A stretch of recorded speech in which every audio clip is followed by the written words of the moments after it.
They saw perversion where we see love. My camera was sort of a barometer of what was happening. Black people or gay people or disabled people, you want to be reflected. You want to see that you're not alone. The more of us who are out, the more safe it is. This is Joan E. Biren. People strive to see people like themselves. Representation in art and media makes us feel real, less alone, seen, and like our feelings are not something otherworldly or wrong. Joan E. Biren, known as Jeb, wasn't seeing lesbians like herself in any of the images of women circulating in the early 70s, the height of the feminist movement. So, she decided to take matters into her own hands. At a time when just the act of being out meant risking losing your job, your family, or even your children, Jeb and her muses fearlessly documented authentic images of lesbians showing the world the true story of the lesbian community.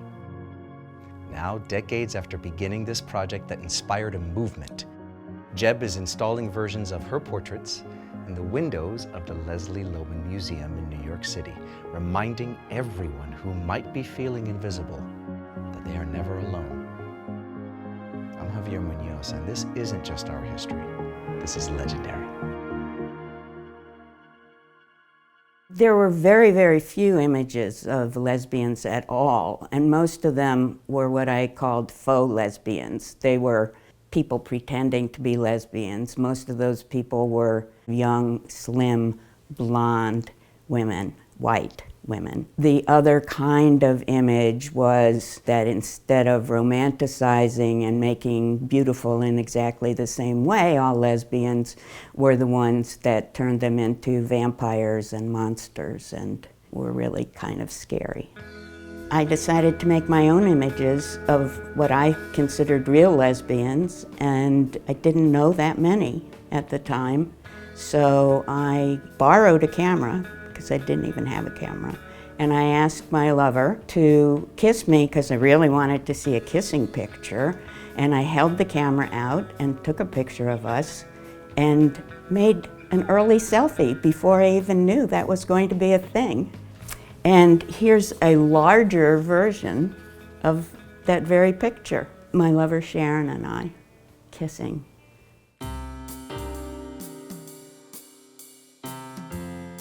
A large part of what I had to do was earn people's trust, because people did not want to be disowned by their families. They did not want to lose their jobs. They did not want to lose custody of their children. They did not want to be forced out of the country if they were here on certain kinds of visas. So there were all kinds of things that could happen to people if their photographs were identified as them being lesbian. They were very brave and courageous, and you know, you can't do it if people aren't willing to be out. It was a privilege for me to be able to make these images of these brave women. My camera was sort of a barometer of what was happening. As more people came out, more people were willing to come in front of my camera. And as more of my images went out into the community, more people saw that it was safe to come out. Well, one of the things that happened very early on in my making lesbian images was nobody wanted to buy them. So the way I supported myself as a lesbian photographer was to travel around the country with a slideshow, and everybody called it the Dyke Show. I liked this, so I made a postcard of it that I made of myself in Dyke, Virginia, and people would buy the postcard, and you know, people put things up on their fridges. So one of the ways that people came out to each other was they would go in someone's house and see this on the fridge, and then they'd know they had found another lesbian. And then suddenly a right-wing, bigoted, anti-gay group the moral majority wanted to buy them. So of course, I wasn't going to sell them my images so that they could fight against our having our rights.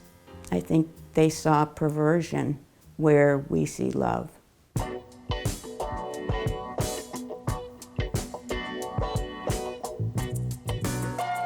I'm very excited that in this year of the 50th anniversary of Stonewall, I've been invited to be part of many other exhibits, as well as the one at the Leslie Lohman. One of the great things about this Windows installation is that it's not just lesbians. It's lesbians and gay men and trans people and bisexuals and drag queens and everything.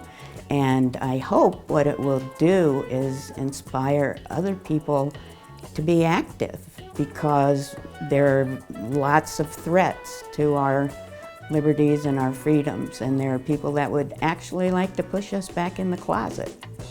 I may not be the one to get us there, but I hope we reach the goal of having all of us, including the most vulnerable and most marginalized, represented in authentic ways and in mainstream media.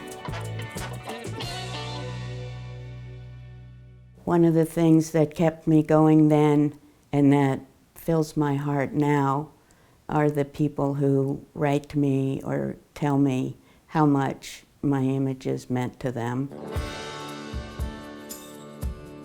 People tell me sometimes that they saved their lives. People tell me that they made them feel like they could be creative. People tell me that they were just somehow empowered by seeing these images, and it is the reason I made them. And it's the best part.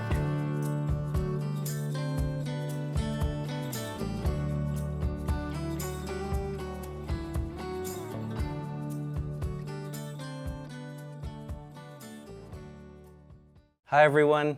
Thank you so much for watching this episode of Legendary. If you want more, check out the full Legendary playlist and be sure to subscribe to NowThis Entertainment. See you next time.